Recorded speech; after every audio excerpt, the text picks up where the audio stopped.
In this clip, we'll be getting the bolts prepped that will hold the tank onto the bowl.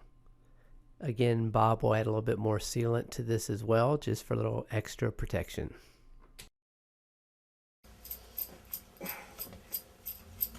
Those are the bolts that connect the water tank to the bowl? Correct. And here we have a set of washers, nuts. We got a rubber washer on that bolt. And this here again is a place that I like to apply a little bit of sealant.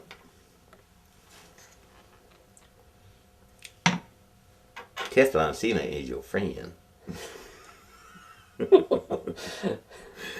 Again, the Teflon sealant probably won't be coming in your kit, but just when you're at Lowe's or Home Depot or your major hardware chain, just ask for it.